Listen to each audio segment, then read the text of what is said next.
நண்பர்கள்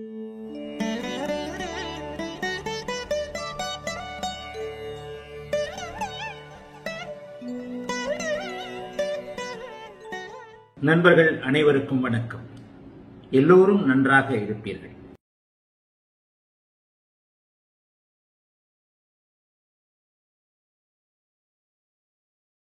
இன்றைக்கு பிரீமியம் வீடியோல முதல் பாலிலேயே சிக்ஸர் அடித்திருக்கின்ற ஒரு மாணவரை பார்க்கலாம். ஃபர்ஸ்ட் பால்லேயே சிக்ஸர் அடிச்சிருக்கிறார் அப்படின்றத ஏன் சொல்றேன் அப்படின்றத இன்றைக்கு புரியும். ராஜ்மோகன் முதல் முறையாக கேள்வி கேட்கிறேன். ஆனா பேர் கேள்விப்பட்ட மாதிரி இருக்கே. பிரீமியம் வீடியோல முதல் தடவையா கேள்வி கேட்கிறீங்களா? குருஜி ஐயா வணக்கம். நான் மிக அடிப்படை நிலையில் இருக்கும் ஜோதிட மாணவன். உங்களிடம் முதல் முறையாக கேள்வி கேட்கிறேன். முதன்மையான நற்பலன்களை செய்யக்கூடிய 3 யோகங்கள் எவை? கடுமையான கெடுபலன்களை செய்யக்கூடிய 3 தோஷங்கள் எவை? ஃபர்ஸ்ட் பார்ல சிக்ஸர். மிக அருமையான ஒரு கேள்வி. ஜோதிடத்தில் அடிப்படை மாணவனாக இருந்தாலும் நானும் சிறு வயதில் இது போன்ற ஒரு கேள்விகளை கேட்டுத்தான் இன்றைக்கு சுபத்துவ சூட்சும பாபத்துவ தன்மை அமைப்புகளை சொல்லுகின்ற ஒரு நிலையில வந்திருக்கிறேன். எப்பவுமே ஜோதிடத்தை சற்று வித்தியாசமாக புரிந்து கொள்ளுங்கள். பழைய நூல்கள் பழைய அமைப்புகளை புரிஞ்சுக்காதீங்க அப்படின்றத அடிக்கடி சொல்றேன். அந்த அமைப்பின்படி ராஜ்மோகன் ஃபர்ஸ்ட் கேள்வி மாதிரி தெரியல. ஏற்கனவே உங்கள் பேரை எங்கேயோ கேள்விப்பட்ட மாதிரி இருக்கு. அல்லது உங்களுடைய வேறு விதமான பொது கமெண்ட்டுகள் என்னுடைய பார்வைக்கு வந்திருக்கலாம்.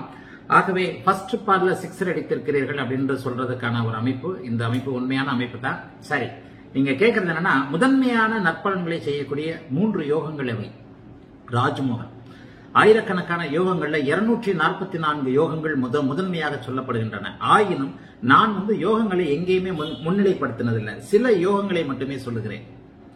சந்திராதி யோகம், பஞ்சமகா புருஷ யோகங்கள், தர்மகர்மாதிபதி யோகம், சிவராஜ யோகம் போன்ற சில முக்கியமான ஒளித்தன்மையில் ஒளியால் கிடைக்கக்கூடிய யோகங்களை மட்டும்தான். அனைத்து விதமான எத்தனை யோகங்கள் இருக்கு. வசுமதி யோகம், அமலா யோகம், கமலா யோகம், புஷ்ப யோகம், சிம்ரன் யோகம், அகண்ட சாம்ராஜ்ய யோகம், இந்த சாம்ராஜ்ய யோகம், அப்படிப்பட்ட யோகம், விபரீதராஜ யோகம், இந்த யோகம், இந்த யோகம், அந்த யோகம்ன்றதெல்லாம் நான் குறிப்பிட்ட சில அமைப்புகளை மட்டுமே. சந்திர அதியோகம் போன்ற யோக நிலைகள், பஞ்சமகா புருஷ யோகங்கள்ல 5 விதமான பஞ்சபூத கிரகங்கள் கேந்திரங்களில் ஆட்சி உச்சம் அடைவதால் ஏற்படக்கூடிய சுப யோகங்கள், இவைகளை மட்டுமே முன்னிலைப்படுத்தி உங்களுக்கு ஜோதிடத்தை சொல்லித் தருகிறேன் அப்படிங்கறதா உண்மை. இது என்ன காரணம் அப்படின்னு சொன்னா,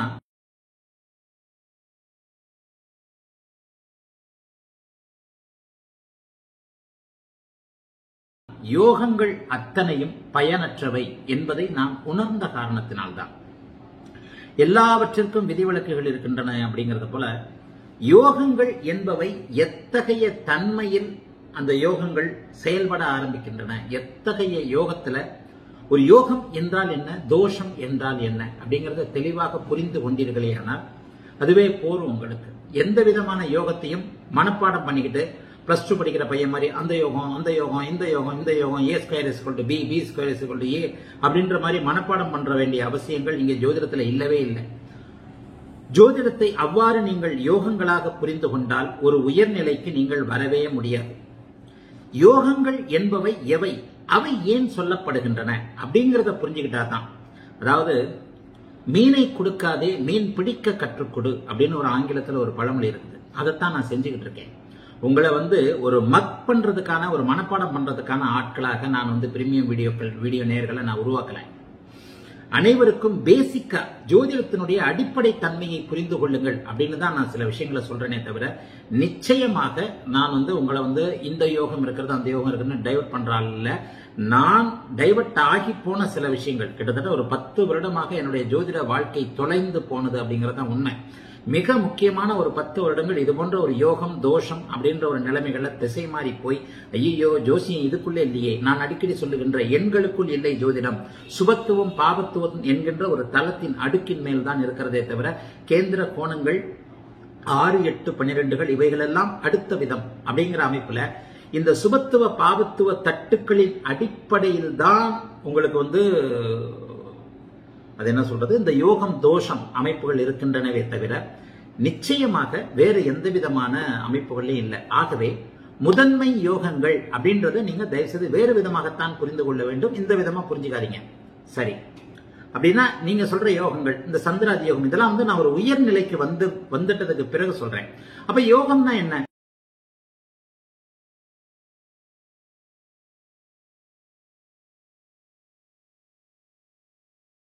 யோகம் என்பது ஜோதிடத்தில் நான் ஏற்கனவே நிறைய தடவை சொல்லியிருக்கிறேன், அதிர்ஷ்டம் என்கின்ற அமைப்பில் சொல்லப்படவில்லை. 2 கிரகங்களின் இணைவு, சேர்க்கை இணைவு என்கின்ற அமைப்பில் சொல்லப்படுகிறது. தோஷம் என்பது கூட குற்றம், குறை அப்படிங்கறது அந்த வார்த்தைக்கு அர்த்தம். யோகம் என்ற சமஸ்கிருத வார்த்தைக்கு என்ன அர்த்தம்? இணைவு அல்லது சேர்க்கை என்ற அர்த்தம். தோஷம் என்ற வார்த்தைக்கு என்ன அர்த்தம்? குற்றம் அல்லது குறைன்னு அர்த்தம், குறைபாடுன்னு அர்த்தம். என்னடா யோகத்தை சொல்ல சொன்னா தோஷத்தை சொல்ல சொன்னா இந்த மாதிரி லெக்சர் கொடுத்துக்கிட்டு இருக்கிறாரே அப்படின்னு நினைச்சீங்கன்னா நீங்க உண்மையான ஜோதிடத்தை அறிந்து கொள்ள முடியாது. கிரகங்கள் எந்த இடத்தில் சுபத்துவமாக நல்ல பலன்களை செய்கின்றனவோ அந்த இடத்தில் சற்று முதன்மையான யோக சேர்க்கை அமைப்புகள் இருக்கின்றன. கிரகங்கள் எந்த இடத்தில் பாவத்துவமாக குறைகளை செய்கின்றனவோ அந்த இடத்துல தோஷங்கள் இருக்கின்றன. இந்த யோகம் தோஷம் அப்படிங்கிற வார்த்தைகளை மிக கவனமாக நான் உபயோகப்படுத்துகிறேன், மிகவும் கவனமா உபயோகப்படுத்துவேன். இதை புரிஞ்சுக்கிட்டீங்கனாலே பிரீமியம் வீடியோ நேயர்களுக்கு மிகப்பெரிய ஒரு இது வந்துடும். ஆரம்பத்து அடிப்படை மாணவன்னு சொல்றீங்க, இப்ப அடிப்படை வகுப்புகளை கண்டிப்பா ஏப்ரல் எடுத்துருவேன். தமிழ் புத்தாண்டுக்கு மேல நிச்சயமாக தாண்டாது. நேரமின்மை காரணமாகத்தான் இந்த வகுப்புகள் தாமதமாகி கொண்டிருக்கின்றன. வகுப்புகள் இந்த அடிப்படை மாணவர்கள் நீங்க சொல்ற உங்களுக்கு ஏற்றாற் போல 0ல இருந்தே 1ஆம் கிளாஸ்ல ப்ரீகேஜில இருந்தே சில விஷயங்களை சொல்ல போறேன். கிட்டத்தட்ட ஒரு 100-150 வாரங்களுக்காகவது, கிட்டத்தட்ட ஒரு 2 வருடங்களுக்காவது கிளாஸ் நீளுகின்ற அமைப்புல தான் இருக்கும். மாதம் ஒரு சிறிய தொகை தான் வைக்க போறேன். அதனால இந்த அடிப்படை வகுப்புகள்ல நிறைய விஷயங்களை சொல்லி தரப்போறேன். நான் உணர்ந்த பாணியில இந்த அடிப்படை வகுப்புகள்ல உங்களுக்கு என்ன கிடைக்கும்னா, நான் தடுமாறி போன சில விஷயங்கள் நானே ஃபில்டர் ஆகி திரும்ப நேர் பாதைக்கு வந்து விட்டேன். இந்த 10 வருஷம் வேணா போனேன்னு சொன்னேன். இந்த மாதிரியான யோக அமைப்புகள்ல தான். யோகங்கள் பெரும்பாலும் நம்முடைய ஜோதிடத்தில் எப்படி சொல்லப்படுகிறது? எந்த ஒரு யோகமும் பங்கமின்றி இருக்கின்ற நிலையில தான் பலன் தரும் அப்படிங்கறது உண்மை. பேசி, அதாவது நான் அடிக்கடி சொல்ற மாதிரி, சர்க்கரை என்று எழுதி பேப்பர்ல எழுதி நாக்கில் தடவினால் இனிக்காது. சர்க்கரையை தூக்கி நிஜமாகவே வாயில போடும்போது தான் அது இனிப்பான ஒரு உணர்வை தரும். அதை போலத்தான் யோகங்களும். மேம்போக்காக 6, 8, 12 விபரீத ராஜயோகம், 5-4 குரு உச்சமாக இருக்கிறார், ஹம்ச யோகம்னு சொல்லுவோம். அந்த 4ல குரு உச்சமாகத்தான் இருப்பார். ராகுவோடு சேர்ந்திருப்பார், சனியோடு சேர்ந்திருப்பார், சனியின் பார்வையில் இருப்பார். எல்லாவற்றையும் அனுபவிக்க கொடுக்கக்கூடிய லக்னாதிபதி வலுவிழந்திருப்பார். கேந்திர கோணங்கள்ல குரு உச்சமா இருந்தா ஹம்ச யோகம். அங்கே லக்னாதிபதியே சுத்தமா செத்து போய் கிடப்பார். அதாவது அதுதான் சொல்லுவாங்க, செத்து போனது பணத்துக்கு எதுக்கு பேர் வைக்கிறார்? செத்து போயிட்டாலே பணம்னு சொல்றோம், அப்புறம் எதுக்கு அதை பேர் வச்சு கூப்பிட்டுக்கிட்டுன்னு இல்லையா? அடிப்படை விஷயங்களை எப்போது புரிந்து கொள்கிறீர்களோ அப்போதுதான் யோகத்திற்கே வரக்கூடாது. யோகம் உண்மையை சொல்லிட்டேன்னா யோகம்ன்றதே இல்லை, தோஷம்ன்றதே இல்லை, அதான் உண்மை. இதுதான் நேரடியான ஜோதிடம். யோகம் என்பது அதை நான் வேற மாதிரி சொல்லுவேன். இப்போ கலைஞர், ஜெயலலிதா, எம்ஜிஆர் நம்ம அறிந்த நல்லா இருந்த அமைப்புகள்ல பங்கமில்லாமல் லக்னாதிபதி வலுவாக இருந்து எல்லா அமைப்புகளும் யோகமாக இருக்கின்ற அமைப்புகள்ல ஹம்ச யோகம்னு சொல்லுவோம். ஜெயலலிதா அவர்களுக்கு 7ஆம் இடத்தில் குரு பங்கமற்ற நிலையிலிருந்து கேந்திரத்திலிருந்து ஹம்ச யோகத்தை பெற்று லக்னத்தை பார்த்தார். அவருடைய லக்னாதிபதியாகிய புதன் இன்னொரு குருவாகிய பௌர்ணமி சந்திரனின் பார்வையில் இருந்தார். அந்த பௌர்ணமி சந்திரனையும் குரு பார்த்தார். இது போன்ற ஒரு முழுமையான அமைப்புகள்ல தான் நீங்கள் எதிர்பார்க்கின்ற ஒரு ஹம்ச யோகம் கிடைக்கும். இந்த நிலைக்கு மாறாக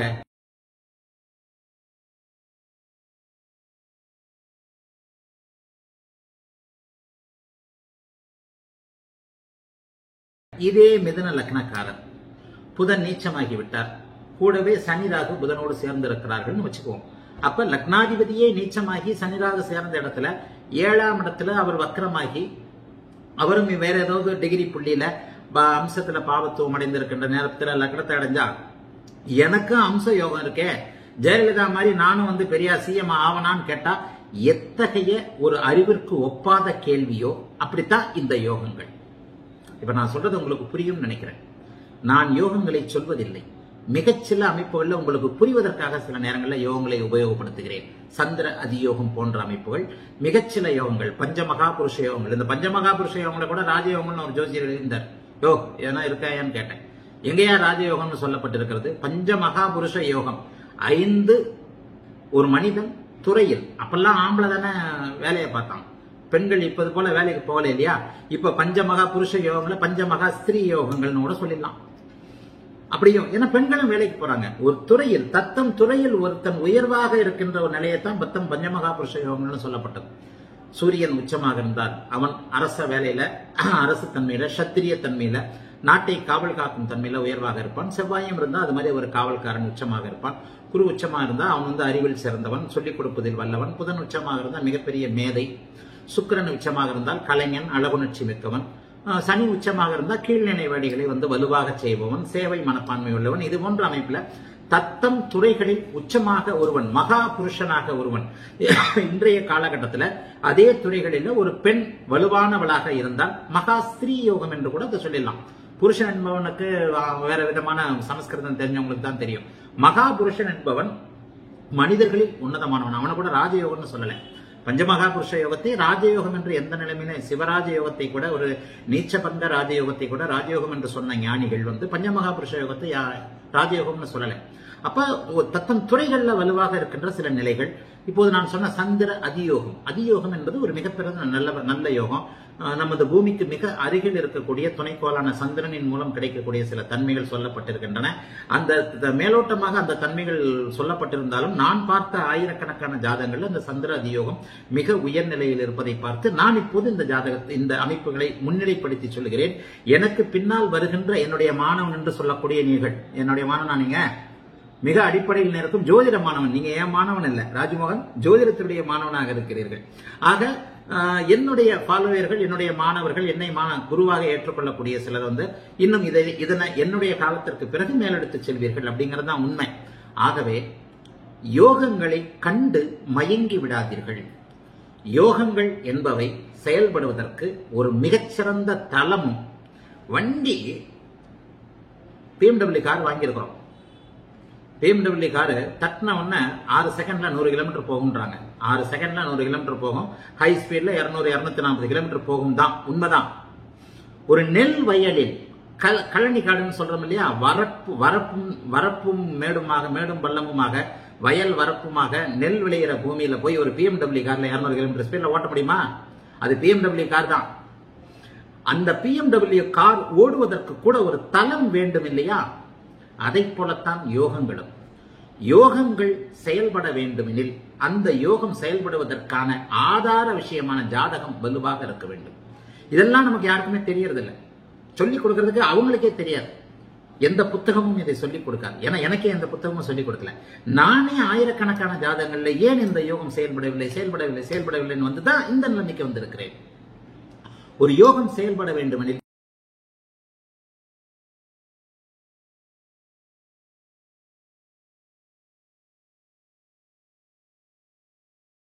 இப்போது நான் சொன்னதை போல BMW கார் இருக்கத்தான் செய்யும், 200 கிலோமீட்டர் ஸ்பீட்ல போகத்தான் செய்யும். ஆனால் அது வயலிலும் வரப்பிலும் 200 கிலோமீட்டர் ஸ்பீட்ல 6 செகண்ட்ல பிக்கப் எடுத்து போயிடாது. போகவும் போகாது, ஓடவும் கூடாது. அதற்கென்று ஒரு சாலை வேண்டும். அதை போலவே தான் யோகங்கள் செயல்படுவதற்கும் அந்த ஜாதகம் வலுவானதாக இருக்க வேண்டும். லக்னாதிபதி வலுவான ஒன்றாக இருக்க வேண்டும். லக்னாதிபதி மிகச்சிறந்த தன்மையோடு இருக்க வேண்டும். லக்னாதிபதியே அனைத்தையும் நிர்ணயிக்கக்கூடிய யோகக்காரகன். அவன் தான் யோகக்காரன், அவன் தான் எல்லாமே. லக்னம் வலுத்து லக்னாதிபதி வலுத்தவனுக்கு அதனுக்கு பிறகு அந்த யோகம் எத்தனை சதவிகிதம் இதா இருக்குது அப்படிங்கிறது ரொம்ப முக்கியம். ஒரு 100% எந்த யோகமும் 6, 8, 12 மறையக்கூடாதுன்னுவோம், கேந்திர குணங்கள்ல இருக்கணும்னுவோம். அதற்கு பிறகு எண்களுக்கு வருவோம். ஆக இதைத்தான் நான் சுபத்துவம் என்ற தளமாக புரிந்து கொள்ளுங்கள். யோகம் என்பதை விட்டுவிட்டு இந்த கிரகம் இந்த இணைவில் சுபத்துவமாக இருக்கும் பொழுது இவருக்கு இந்த பலனை செய்யும், இது யோகம். இந்த கிரகம் இந்த இணைவில் இந்த அமைப்பில் பாவத்துவமாக இருக்கும்போது இது தோஷம். செவ்வாய் தோஷம். இந்த தோஷத்துல நான் சொல்றதே இல்லையே. அப்புறம் நீங்க கமர்ஷியலுக்குள்ள போயிடுவீங்க. செவ்வாய் தோஷம் சொன்னா பரிகாரம், பிரம்மஹத்தி தோஷம். சென்ற பிறவியில் நீ பிராமணனை ஹதம் செய்து விட்டாய், பிராமணனை கொலை செய்து விட்டாய், அதனால உனக்கு இந்த தோஷம் வந்து விட்டது. இது போன்ற அமைப்புகள், இப்படிப்பட்ட அமைப்புகளை நாம் யோகம் தோஷம் என்று புரிந்து கொண்டால் கமர்ஷியலா பரிகாரம் சொல்றதுக்கு தான் ஜோசியனா போவீங்களே தவிர உண்மையான நிலைகளை நீங்கள் அறிய முடியாது. ஆகவே ஜோதிடத்துல தயவு செய்து அடிப்படை மாணவர்கள் என்று சொல்லிக்கூடிய என்னுடைய மாணவனாக இருந்தாலும் சரி, ஜோதிட மாணவனாக இருந்தாலும் சரி, யோகம் தோஷம் என்பதில் கவனத்தை செலுத்தாதீர்கள். நான் சொல்வதைப் போல இணைவு, சுப இணைவு, சுப சேர்க்கை என்கின்ற ஒரு சுபத்துவ அமைப்புகள், பாவத்துவ அமைப்புகள், நான் சொல்லுகின்ற சில சூட்சும வலு அமைப்புகள். அப்ப ரிஷப லக்னத்திற்கு கேந்திர கோணங்களில் சனி உச்சமாக கூடாதுன்னு சொல்றேன். அப்ப ரிஷப லக்னத்திற்கு கேந்திர கோணங்கள் இல்லாமல் 6ஆம் வீட்டில் தானே சனி உச்சமாகிறார். அப்ப இந்த அமைப்பு சனி 3ஆம் வீடும் 8ஆம் வீடும் 6ஆம் வீடும் 12ஆம் வீட்டுல உச்சமாகின்ற சில தன்மைகளை ஏன் என்று யோசித்து அதே உச்சமாகின்ற சனி ராகுவோடு சேர்ந்தால் பாபத்துவம் தோஷம், அதே உச்சமாகின்ற சனி குருவோடு சேர்ந்து சுக்கிரனோடு இணைந்திருக்கின்ற நிலையில சுபத்துவம் நல்ல பலன்களை செய்வார். இது போன்ற நல்ல கெட்ட நீங்க யோகம் தோஷம்ன்றது என்ன சொல்லிட்டீங்க, என்ன நினைப்புல கேட்கறீங்க? யோகம்னா நன்மை, தோஷம்னா கெடுதல். இதை நீங்க சுபத்துவ பாபத்துவ அடுக்குகளாக புரிந்து கொள்ளுகின்ற நிலையில ராஜ்மோகன் உங்களுக்கு ஜோதிடத்தின் இன்னொரு பரிமாணம் தெரிய வரும். பொதுவாக செவ்வாய் தோஷம், 8இல் செவ்வாய் இருந்தால் தோஷம். இதைத்தான் நீங்க என்ன கேட்கறீங்க? கடுமையான கெடுபலன்களை செய்யக்கூடிய 3 தோஷங்கள் எவை? 2, 7, 8இல் செவ்வாய் இருக்கும் பொழுது, 2, 7, 8இல் சனி இருக்கும் பொழுது, 2, 7, 8இல் ராகு இருக்கும் பொழுது கடுமையான தோஷத்தை திருமண வாழ்க்கையில செய்யும். அல்லது 2ஆம் இடத்துல இருந்தாலும் தனம் குடும்பம் வாக்கு 3ஐயும் கெடுக்கும் அப்படிங்கிறது தோஷமாக சொல்லப்பட்டிருக்கின்ற நிலையில் நான் இன்னும் சற்று ஆழமாக சென்று அதே செவ்வாய் குருவின் பார்வையில் குருவோடு சேர்ந்திருக்க சந்திரமங்கல யோக அமைப்புகள்ல சந்திரனோடு வளர்வரை சந்திரனோடு சுபத்துவமாக இருக்கும்போது இந்த தோஷம் அப்படியே யோகமாக மாறிவிடுகிறது இல்லையா? இந்த அமைப்பை எங்கே புரிந்து கொள்வீர்கள்? இந்த நிலையை எந்த இடத்துல புரிஞ்சுக்குவீங்க? இந்த இடத்துல தானே ஜோதிடமே நிற்கிறது. ஜோதிடத்தை குழப்புகின்ற விஷயங்களே இதுதானே நிறைய ஜோதிடர்கள் பார்க்க மாட்டேன்றாங்க. அல்லது அவர்களுக்கு தெரியவில்லை, பார்க்க மாட்டேன்னு சொல்றாங்க, அவங்களுக்கு தெரியல. சுபத்துவ பாபத்துவ அமைப்பை புரிந்து கொள்ளும் போதுதான் இது உங்களுக்கு புரியுமே தவிர 2, 7, 8ல கடுமையான அமைப்புல செவ்வாய் சனி ராகு இருக்கு, அப்ப அவர்களுக்கு திருமண வாழ்க்கை நடக்காது. 5இல் செவ்வாய் சனி இணைந்திருக்கிறார், 5இல் சனி ராகு இணைந்திருக்கிறார், 5ஆம் இடம் கெட்டு போயிட்டு இருக்கு, புத்திர தோஷம், புத்திர சோகம் நடக்க போகிறது, புத்திர தோஷம் நடக்க போகிறது. 2, 7, 8ஆம் இடங்கள்ல கடுமையான அமைப்புல செவ்வாய் இருக்கிறார், சனி இருக்கிறார், இதெல்லாம் தோஷம்தான். ஒரே ஒரு சுபத்துவ அமைப்பு இவைகளின் பலனை தலைகீழாக மாற்றுகிறது இல்லையா? அப்ப அந்த இடத்துல நீங்க எதை தோஷம் என்று சொல்வீர்கள்? இந்த இடத்துல தோஷத்தை நீங்கள் கணக்கிட முடியாதே. ஒரு சந்திரமங்க கடக லக்னம், கடக ராசியாக கடகத்துல செவ்வாய் இருப்பாரு, கடகத்துல செவ்வாய் 8ஆம் இடம்னே வச்சுக்குவோம். தனுசு லக்னம், கடகத்தில் செவ்வாய் நீச்சம், கடகத்தில் செவ்வாய் நீச்சம். அதே சந்திரனோடு பரிவர்த்தனை அடைந்து விட்டால் அந்த தோஷம் வேறு விதமாக வந்துவிடும். அதே இங்கே சந்திரன்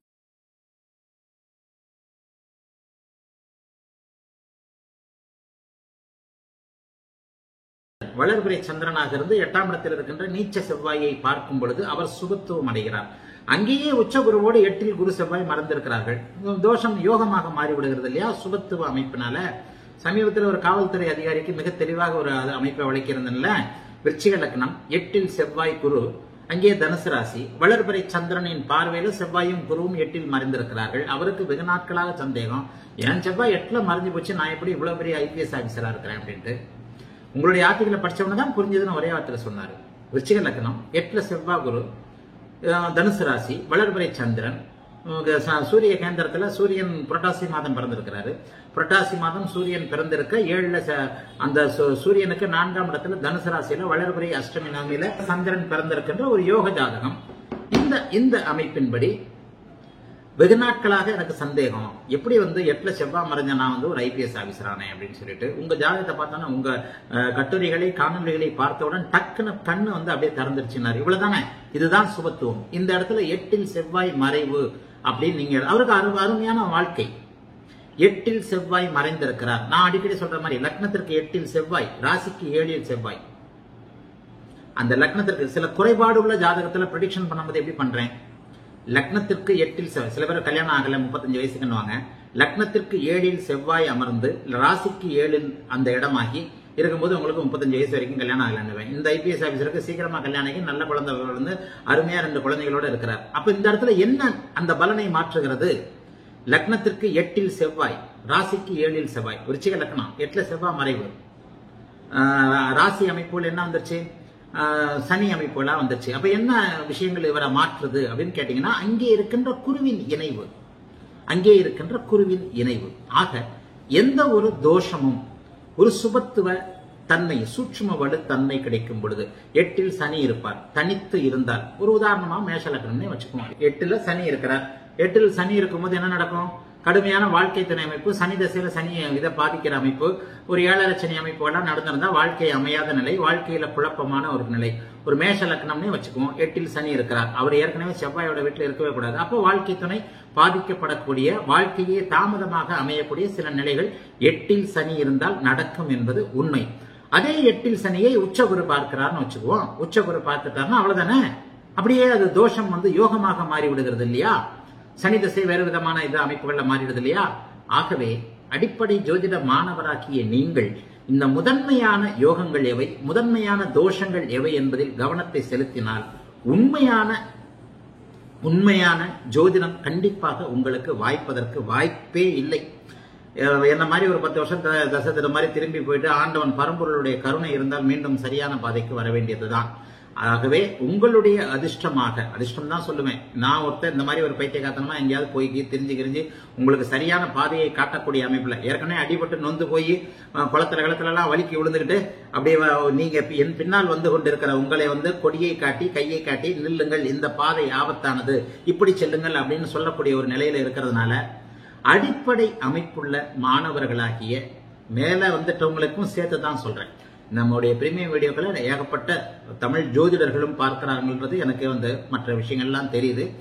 எந்த ஒரு கமர்ஷியல் ஜோதிடராக இருந்தாலும், ஓரளவிற்கு ஜோதிடமே தெரிந்தவராக இருந்தாலும் கூட, அடிப்படை நிலையில் ஒன்றுமே தெரியாதவராக இருந்தாலும் கூட, நான் ஒரு மேல்நிலை தத்துவமாக கோட்பாடாக சொல்லப்படக்கூடிய சுபத்துவம், பாபத்துவம், சூட்சும வலு என்பதை முதன்மையாக புரிந்து கொண்டு அதன் பிறகு கேந்திர கோணங்கள், யோகங்கள், இந்த அமைப்புகள் எப்படி பயன் தரும் அப்படிங்கறத தெளிவாக புரிந்து கொள்ளும் போது, அதற்கு கீழே தசாபக்தி அமைப்புகளுக்கு வந்துவிடும் பொழுது மிகச்சிறந்த ஒரு புரிதல் ஜோதிடத்தில் கிடைக்கும் என்பது உண்மை.